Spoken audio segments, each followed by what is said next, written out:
Imagine yourself, alone, surrounded, chased and hunted by the reanimated, rotting vessels of people you once knew, now reduced to rabid feral husks. Some of which sprint at you, some shamble, others throw large, deadly parasites at you, which cling to their festering bodies and minds. Armed with only a slow but heavy-hitting rifle, all you can do is cautiously navigate what was once your home, your neighbourhood, and hide from what used to be people. Having to forge traps from scrap and junk, find whatever canned food is left, and creating escape routes just to give yourself a chance. That is the everyday life of Father Grigori, the topic of today's video. As to who Father Grigori is, he is the only known surviving occupant of Ravenholm during the events of Half-Life 2. He is a mentally unstable but friendly priest. Throughout the Ravenholm chapter, he assists Gordon surviving his trip through Ravenholm and escorts him to the mines on the far side of the zombie-infested town. Appearance-wise, Father Grigori is a middle-aged man with a bald head, a generally stout build, and wears traditional embroidered clothing and red Converse sneakers, which is stained with headcrab blood, and he wears a gold chain with a gold cross on it. Regarding his weapons, he wields a powerful lever-action rifle known as Annabelle, which is based off a real-life Winchester Model 1886 rifle, Grigori being the only character in the Half-Life series to ever use it, and he's incredibly proficient with it, able to mostly land headshots. He seems to also have access to large supplies of ammunition and provides Gordon with his first shotgun, before directing him to the church as part of the Ravenholm chapter, also advising you to aim for the zombie's head to kill them quickly. Regarding his personality and skills, Grigori is very obviously not doing so great mentally, as he can be heard ranting and uttering various disjointed biblical references and laughing manically while hunting the zombies in Ravenholm.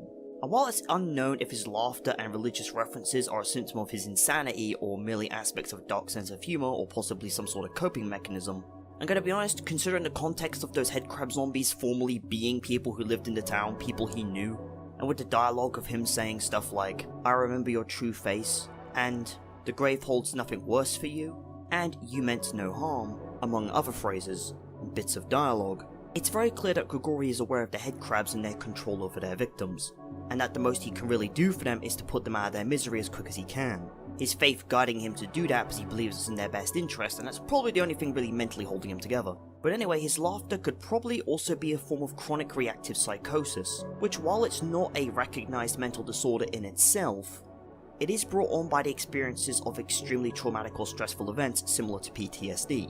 But outside of all of that, Grigori himself is generally quite helpful and otherwise friendly towards Gordon, and without even asking goes out of his way to help Gordon get through Ravenholm. But overall, regarding personality, he can pretty much be summarized as a mentally damaged man who has seen terrible things happen to those he cares about, but still goes out of his way to be as kind and as helpful as he can, such as when he goes out of his way to give you a shotgun, helps you fight off the various zombies, and tells you about the various routes you can take to get through Ravenholm. Regarding his skill set, however, Grigori generally prefers to stay at the higher vantage points of Ravenholm, which he uses to easily kill the various headcrab hosts below. Hosts seem to prefer to attack the player when given the choice, interestingly enough, albeit the exception to this being during the final sequence leading up to the mine entrance. Because of the limitations of his weapon, which has 2 shots before needing to reload, he is vulnerable to the headcrab hosts during this time, the fast variants being the ones that are particularly a problem for him. But outside of combat, his ability to move around Ravenholm quickly and inconspicuously suggests he's either fast on his heels and agile despite his build, or that he has set up many escape routes that the player never uses or sees, which would make sense given his proficiency with setting up various traps throughout the town. But when in combat, he tends to fire at enemies from short to mid-range since his weapon Annabelle does not have a scope, so he'll often fire at an enemy while simultaneously retreating. Additionally, while his gun Annabelle is exceedingly powerful and capable of killing a headcrab host in a singular shot, it has to be reloaded every 2 shots as mentioned previously, thus hindering its usefulness. He has also rigged a great number of the aforementioned traps throughout Ravenholm, ranging from spinning blades to flaming pits and even cars that can crush the headcrab hosts, all of which can be used to great effect without expending any ammunition.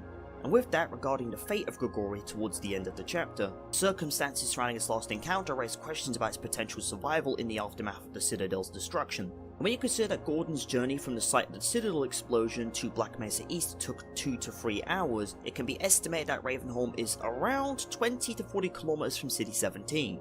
And in spite of the destruction brought by the explosion, the forests outside of City 17 remain relatively untouched, leading to the possibility that Grigori has very likely escaped the blast.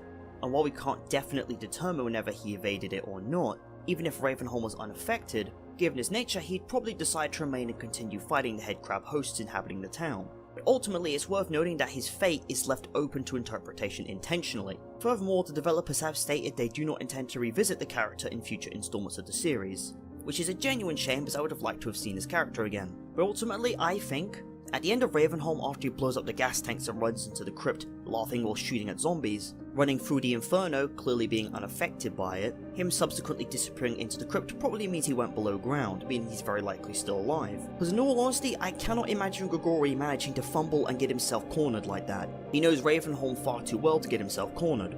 And knowing how proficient he's able to move around Ravenholm, he probably has a bunch of tunnels dug underground just for this very occasion. Like, he has more than enough time to set up traps around town. I'm very sure he has enough time to dig some tunnels. And with that, now I'm going to start talking about some trivia about the character. Firstly, his name, nationality, religion, Eastern Orthodoxy, and somewhat eccentric personality could be a reference to Grigori Rasputin, a Russian mystic who was known as the Mad Monk. Rasputin was also famous for his ability to survive, similar to Father Grigori from Half-Life 2. But yet the circumstances of Rasputin's death are how he became legendary. Consuming food and wine laced with enormous amounts of cyanide, being shot in the back 4 times, clubbed and in some reports castrated before finally being drowned and bound in a carpet and thrown into Nevka River, if I'm pronouncing that correctly. This reference is reinforced by the fact that in-game, in the files, his name is NPC_monk. Secondly, there are crucifixes visible on the back of Grigori's hands. These crosses appear to be either burnt or cut into his skin and are likely self-inflicted. Thirdly, Jim French, the man who voiced Bill from Left 4 Dead, voices Grigori and the fisherman from Half-Life 2 Lost Coast. Jim French himself passing away on the 20th of December 2017.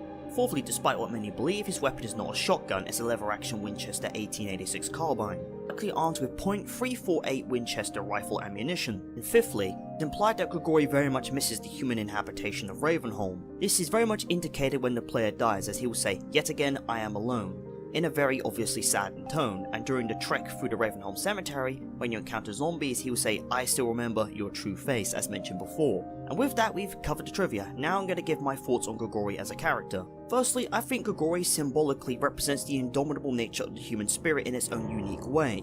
Specifically, he represents the power of faith in this regard, and how it can be a powerful guiding force even in the most troubling of times. And he represents our ability to create solutions even in the most dire situations. His many ways of getting around Ravenholm, and the many traps he's built around the town being an obvious example of this. Secondly, he's one of my favourite characters from Half-Life 2, and I find him strangely inspiring in a way.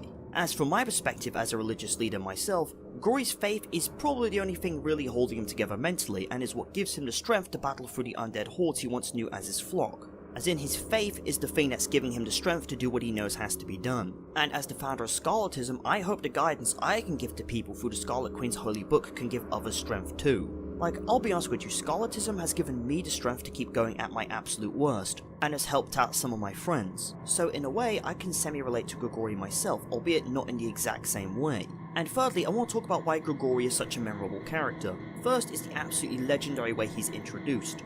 The first time we actually see him in person, he's standing over the bodies of headcrab hosts that are burning on spikes, at which point he gives you some advice. Second, he stands out greatly from all the other Half-Life characters in his dialogue style and overall appearance. Third, he fits the nature of Ravenholm really well as a character. Fourth, his traps are iconic to the chapter he appears in, which there were actually supposed to be more of. Cut variants of these traps include the catapult trap, the scythe, the tilling machine, and the guillotine trap, among other designs, which would have been great to have. Fifth, he does not outstay his welcome and tries to be helpful the whole time he's there. And lastly, sixthly, the few encounters we have with him characterize him really well.